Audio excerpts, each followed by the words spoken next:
my hair, braids, whatever it was, my afro, faux locks, anything I had on was part of my accessories, and I didn't realize that.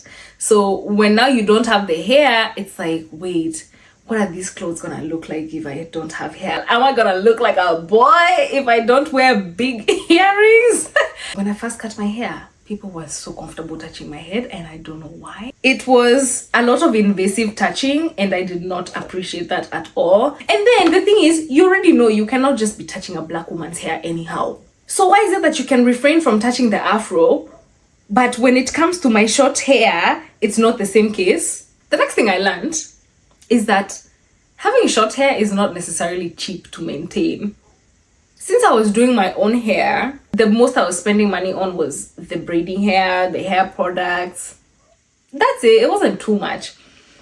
But then, depending on how constant your haircuts are, of which mine were fairly constant, like every month I was getting a haircut, it could be more expensive to maintain. This was a very, very important lesson. I learned how to embrace my hair as it is. Growing up, majority of the times you had your hair open and out was when you are preparing it for the next time it's gonna get braided. And a lot of times it was the same thing, like someone sees you with your hair out there like, hey, unasuka lini? When are you getting your hair done?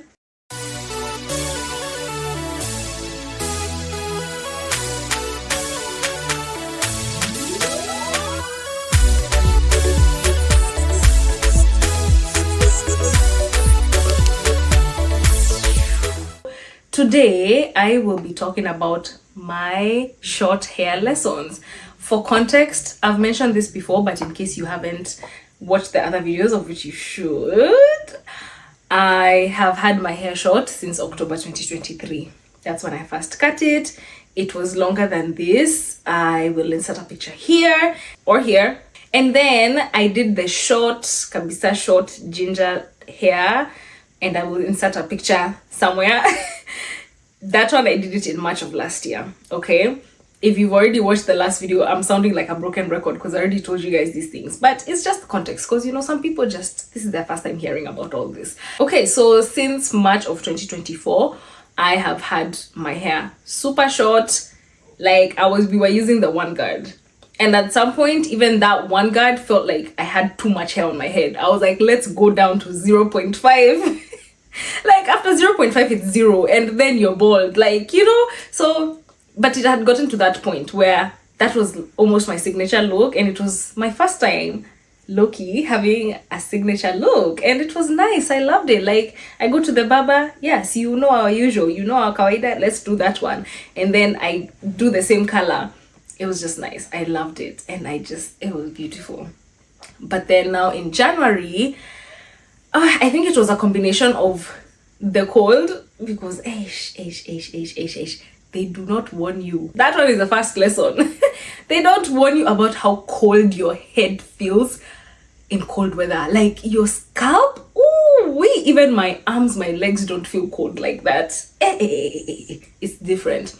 So I think it was a combination of that and the fact that I've had short hair for a long time. Like that specific hairstyle, I had it for almost a year at that point, because now January and then now March would have made it 1 year. So it was almost at a year, and I was just like, okay, I feel like I'm ready for something new. And at the same time, I was missing braids a lot. So I just decided, you know what, I'm gonna start growing my hair out. And so the last time I got a haircut was in January. Even my barber is like, hey, kwani ulienda wapi?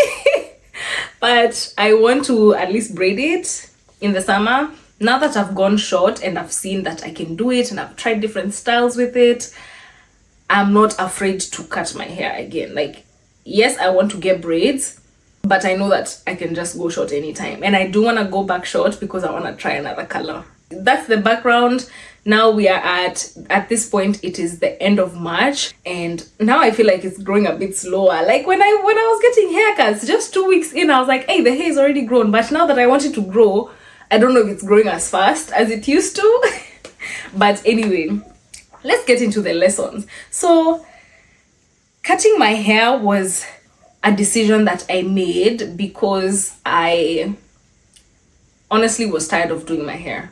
Okay, I was tired because the thing is, my mom does my hair, or she used to do my hair when I had long hair and I needed to be braided. But then I also learned how to braid my own hair, so I started taking over more. Just, you know, sometimes I want to have different styles more often, and I'm not gonna make her do all of them like every 2 weeks. I want something new. So since I learned how to braid my own hair, it meant that I had the freedom to play around with it as much as I wanted. And so I was doing that, and it's a long process, it's a tedious process, but I enjoyed it. Like, it was nice.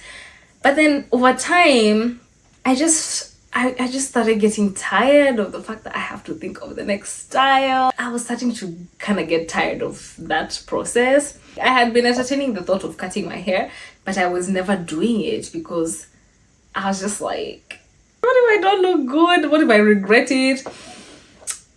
I was just holding on to it because I've had hair basically all my life. When I cut my hair, man, wow.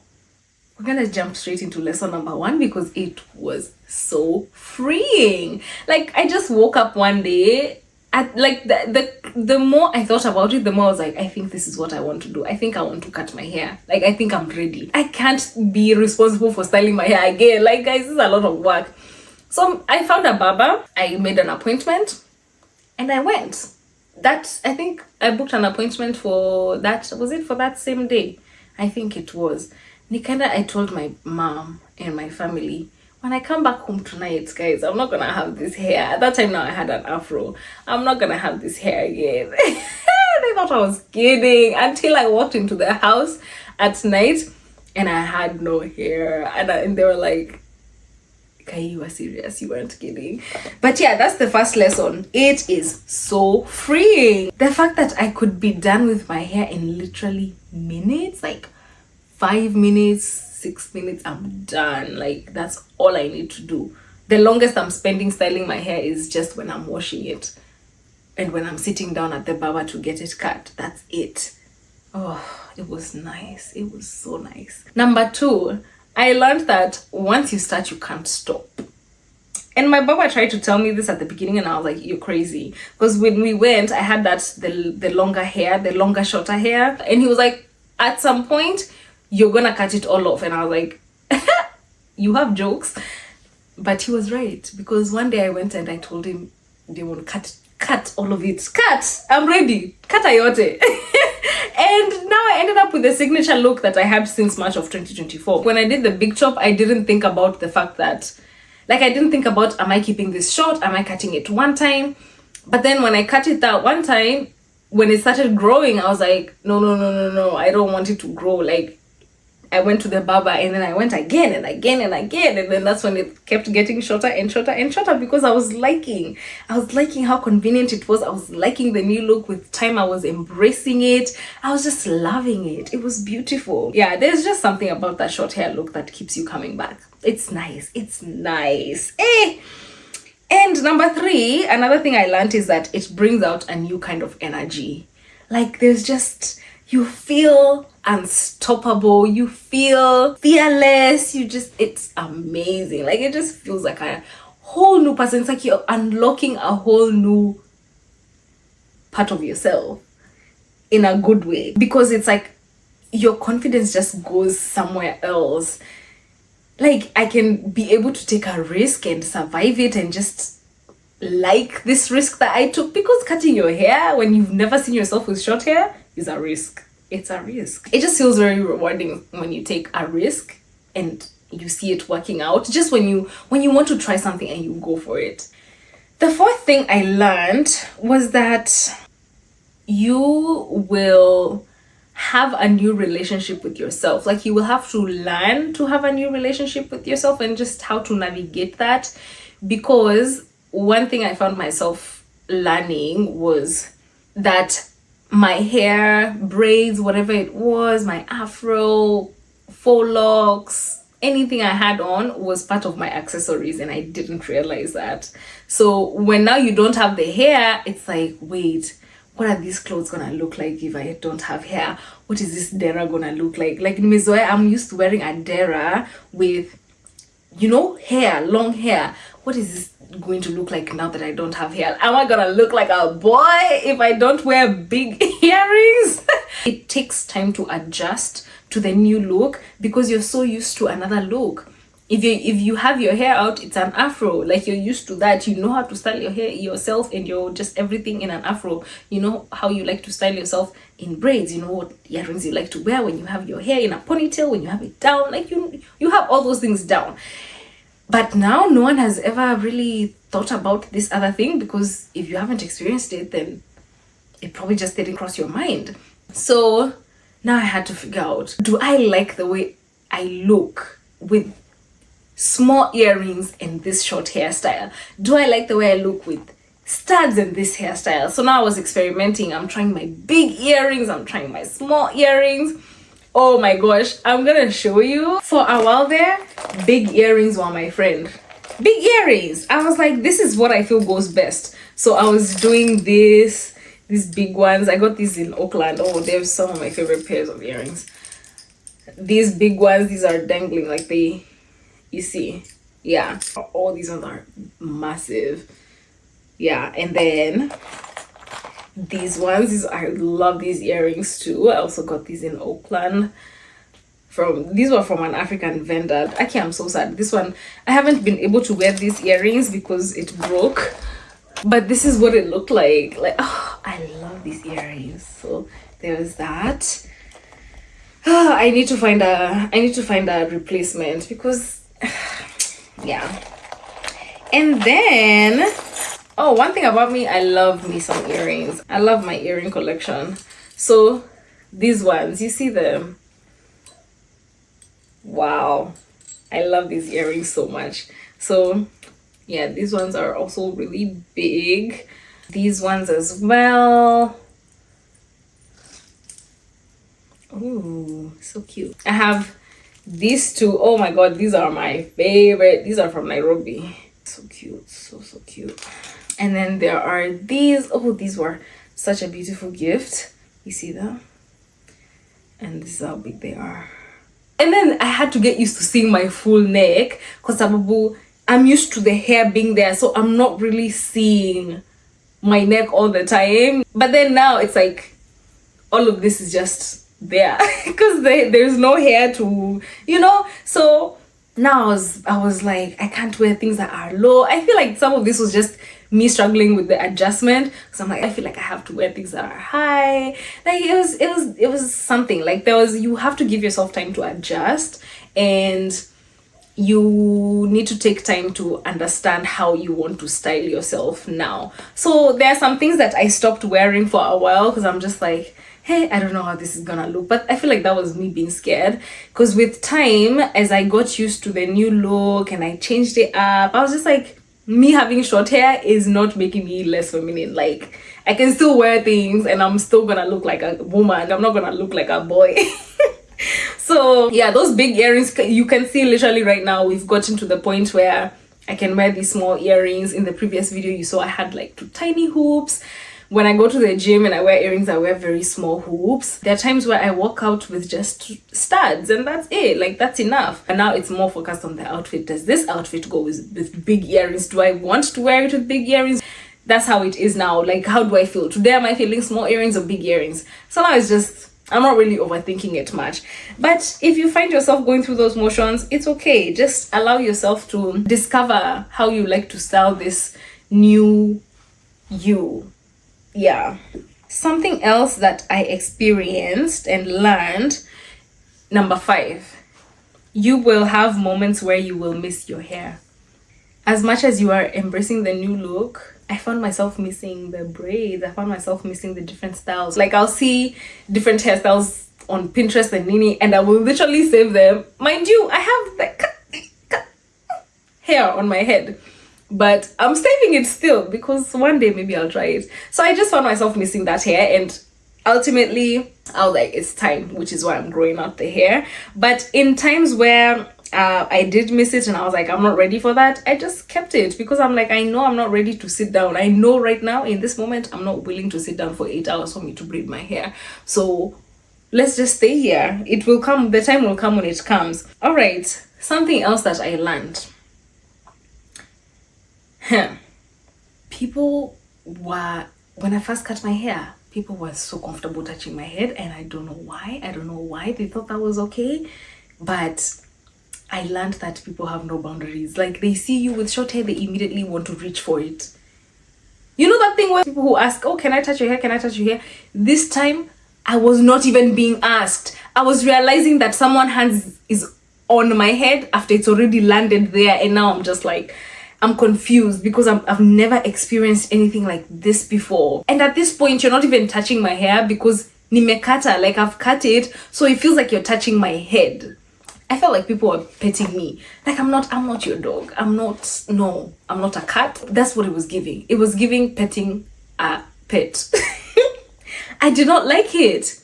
I did not like it. When I realized that this was a thing, because the first time it happened, it caught me so off guard. And then the second time it happened, it caught me so off guard because the first time I was like, maybe maybe this person is the problem. And then it happened again and I was like, whoa, why are people so comfortable with this? People are like, oh, unakaa poa. And then they want to touch the back here because this is the back. Because you know now, when I was getting the haircuts, I'm getting it like uku, it's longer, and then the sides are shorter. So someone is touching down here. And it's like, why are you doing this? It was a lot of invasive touching, and I did not appreciate that at all. And when I realized that this was a thing, I had no problem dodging. You're touching. What are you doing? No, I'm dodging. No, we are not playing this game. We are not.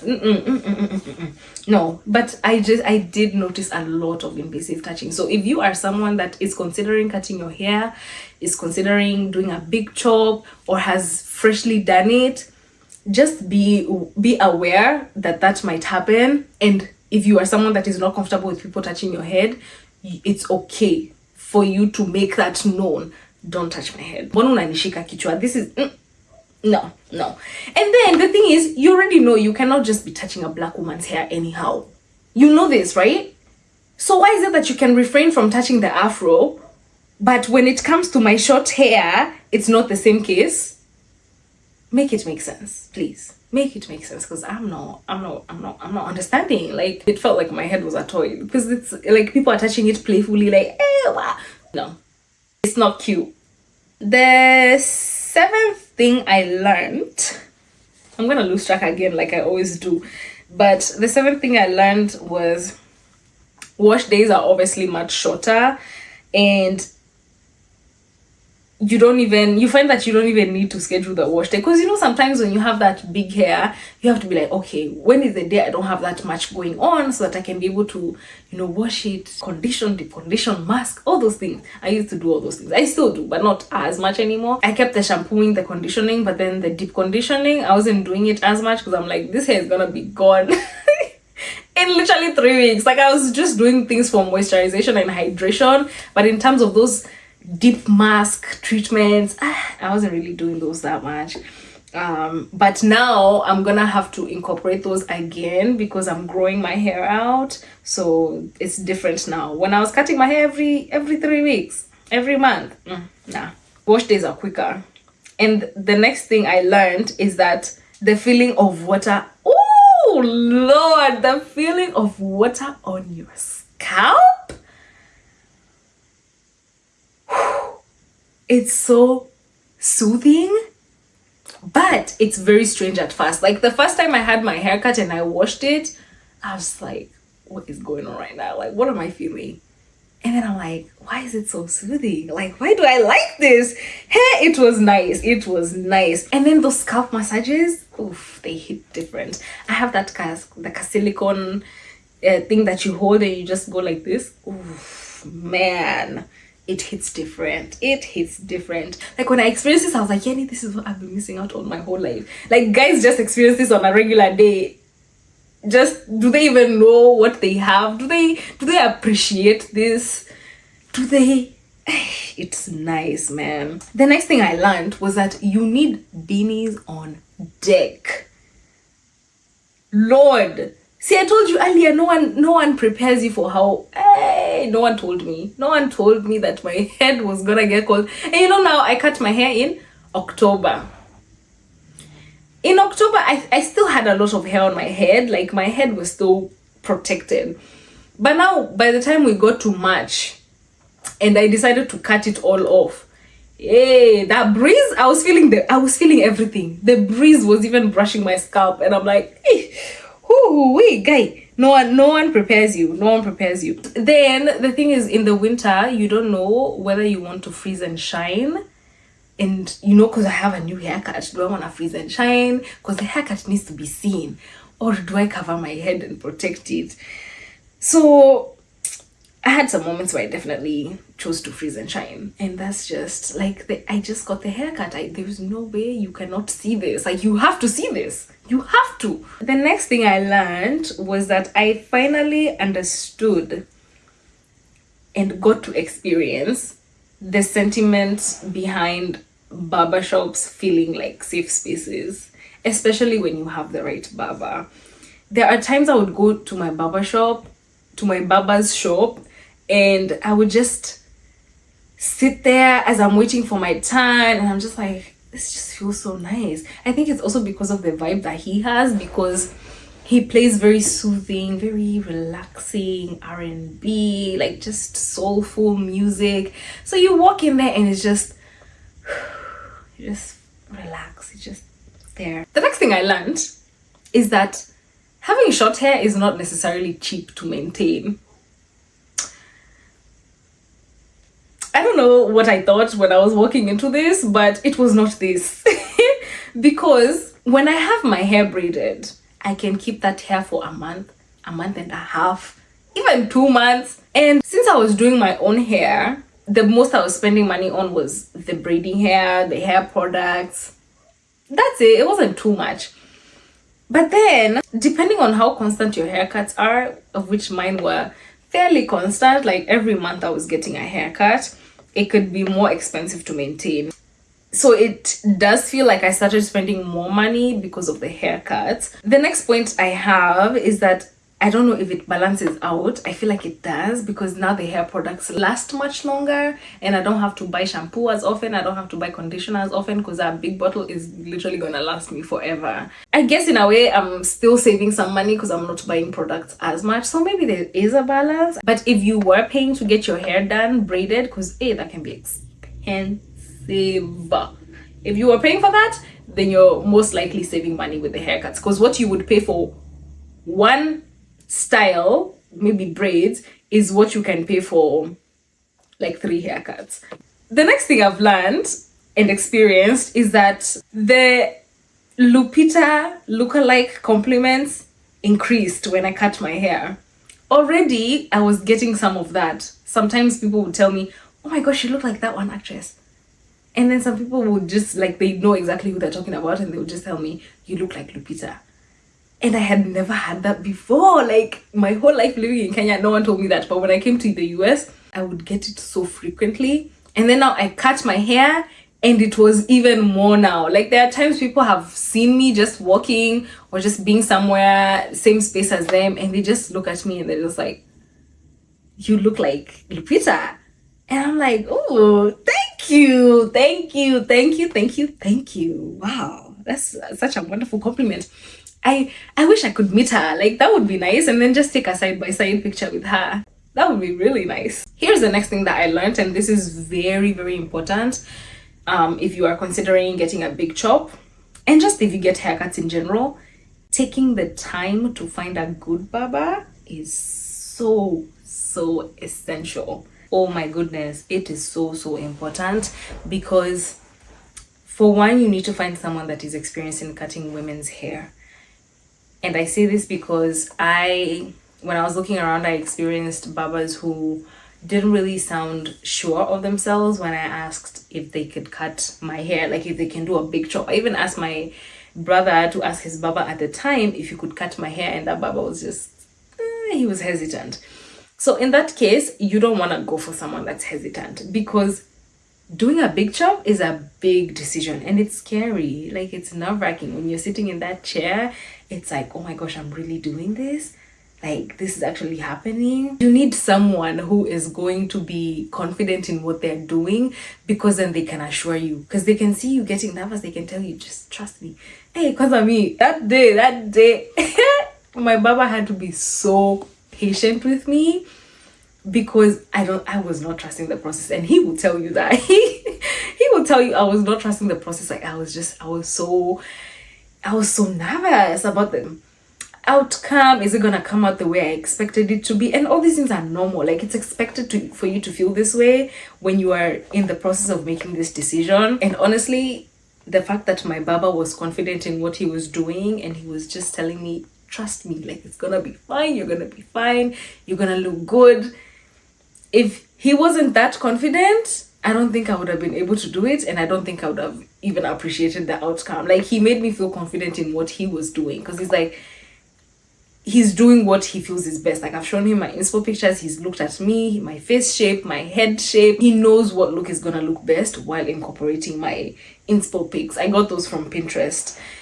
So yeah, you need to find a good barber. Don't take a chance on having a barber that's not sure of what he's doing. You need to find someone that knows how to cut women's hair. Shout out to Demo. If you are in the IE, I'm gonna tag him below. In moments where you experience doubt about you feeling like certain things don't look good anymore because you have short hair, I promise you look good. Like you look good. Because I never expressed this to anyone, so I didn't really have anyone tell me you look good, but I'm here to tell you that. Like, wear it, you're gonna look good, give yourself time to adjust, but you look good and you're gonna love the new styles.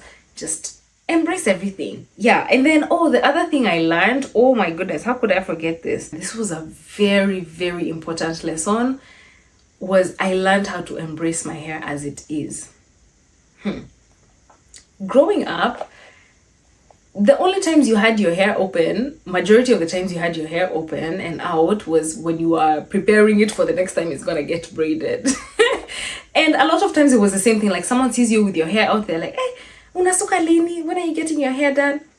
Yeah, that's very common. So even with my hair itself, when I had the afro, I had a hard time wearing it as it was. I wanted it to be big. Like I didn't want to wear it when it was kidogo because of shrinking. So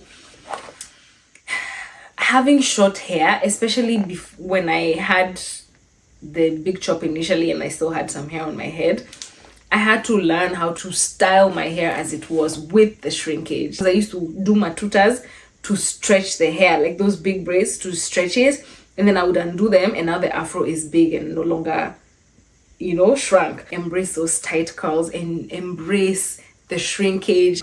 It's beautiful as it is. The big chop greatly changed my relationship with my hair because there was a newfound love that I discovered for my hair, and it's been nice. The last thing I have learned is that you will either fall in love with or maintain your love for wigs, or you will completely forget that they even existed. Everyone has different journeys.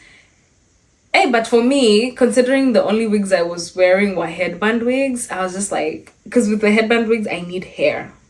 Because the way I like to wear my headband wigs is I want to slick back my own hair and then have the headband wig starting somewhere in the middle so that it looks like my hair. Like the goal is for it to always look like my hair, So I'm like, it can't work with a headband wig. So, and then I had my short hair for so long by the time I was even thinking about wigs again that I couldn't imagine what I would look like with a wig. I was just like, we're good here. We like it here. Let's stay here.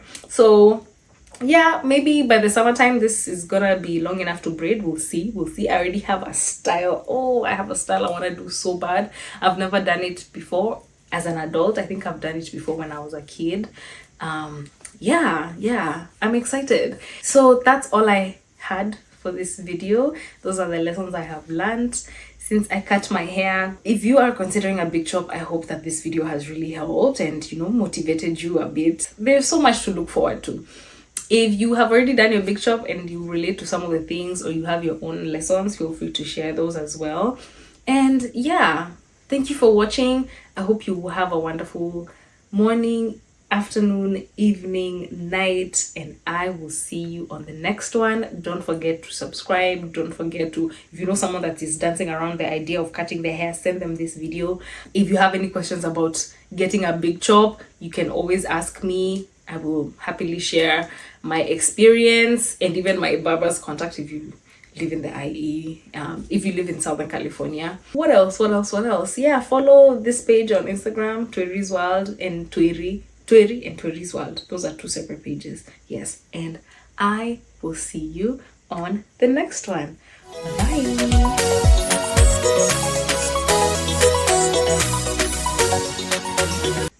All right, I'm done. Wow, I just decided to utilize my energy today because I had the energy. I was gonna film just one video, but I did 2.